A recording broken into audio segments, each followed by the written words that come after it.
Welcome to episode 2 of Tiki Taka Tours. We're here in beautiful, sunny Tenerife. Tried to show the backdrop, but it doesn't really work. We're out here in February, 20 odd degrees, the perfect place to go and get some winter sun. We're going out, we're going to play against some locals, we're going to check the local pitches, see if it might be the good place to bring a tour. I mean, if you can get weather like this in February, there's absolutely no reason this wouldn't be the ideal destination to bring Tiki Taka Tours. Playa de las Americas, pretty popular area around Tenerife, perfect spot for football. There's loads of bars, loads of restaurants, the hospitality's great, so you can be in it now. Getting mocked for filming my video. Yeah, an opportunity to come up and play against the locals as well. We'll see if they're any good, see if we can teach them a lesson, bag a couple of goals. I'm here to see if Tenerife could be the next place for the Tiki Taka Tour, so let's go.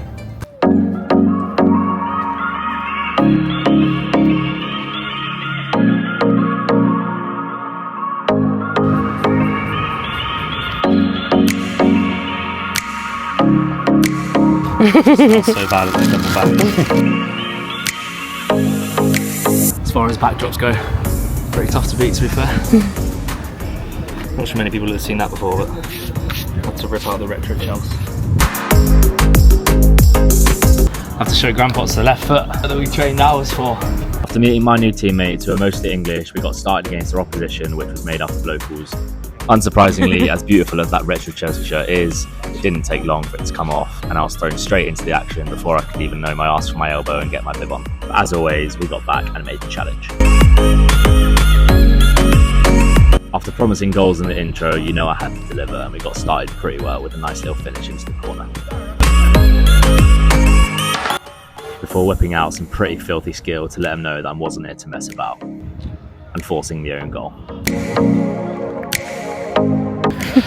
Starting to burn my lungs.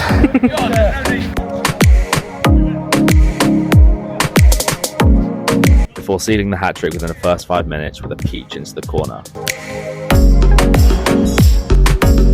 Stealth mode. And shortly after, ghosting in at the back post and nodding in a lovely little backflip header, John Carew style. And after bagging a handful, I headed off for a much-needed water break. Fun. Yeah? Show them how it's done. English football always rules. This is football heritage. Wet level track. The show would not have survived. I'm glad I can use the bib. Really drenched in millions of blokes sweat from the floor as well. Where's that?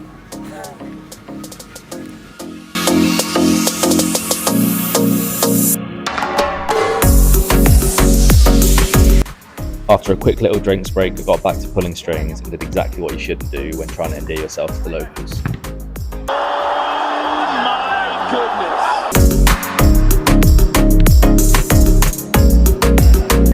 Before busting a gut to get on the end of this ball and get back on the score sheet, only for Molly to forget who the star of the show was. Let's score another one. That I did with a good little dribble and a nice little left foot finish, so Gramps that practice pays off.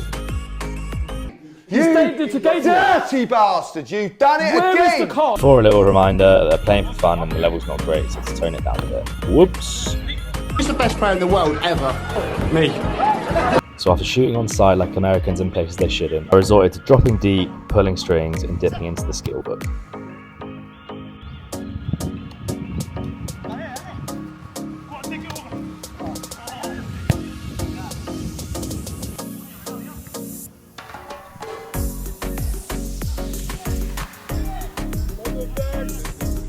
Before getting bored and continuing to fire off a couple shots which didn't quite hit the target.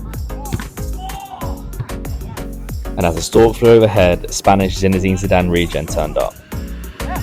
See ya! Player! He smelled like expensive cologne and effortless success and looked like he was personally chiselled by Michelangelo on his best day. He brought some much needed quality for the opposition and we had a good little battle. Seems like there's a bit of a respect between them. They're just phenomenal to watch. And that people try and make comparisons of who's better, etc. Just enjoy them, man. Stay hydrated. Having dropped back slightly, I wasn't afraid to get my hands dirty and get involved in the defending. All while still managing to provide some defence-splitting passes.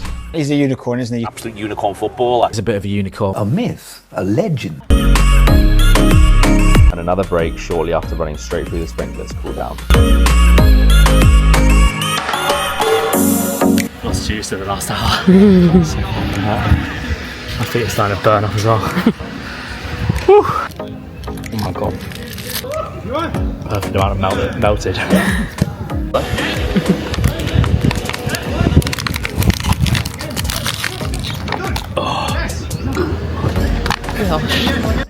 With some ice cream to fuel me, I jumped straight back into it.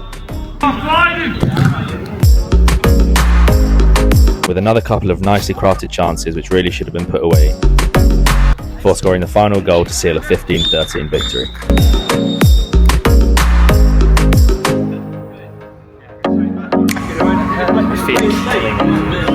A second to catch my breath. Yeah, I really enjoyed that. I think there's another 11-a-side league that always wanted me to play for, but unfortunately we're only here for a week, so can't do that. Yeah, pretty good venue. I think it would be pretty class to have a 7-a-side little tour thing here. Goal's a good size. Yeah, similar size to the pitch that's out in Portugal, so the Zinedine Zidane playing against us was putting us to shame with his ring. I think it was 8 goals. You missed 1, you think? Possibly 2. Possibly 2. Possibly 2. Contentious. Could be a triple hat trick, we'll see. Teams that we can come and bring down if we don't fulfill the quota, or just playing local teams, which I think is a pretty good quirk for the tour, so I can't even look at that. These two have been sat here for 2 hours filming me, so teamwork. But we'll see what it looks like from above from the drone. Should get some pretty good shots, so.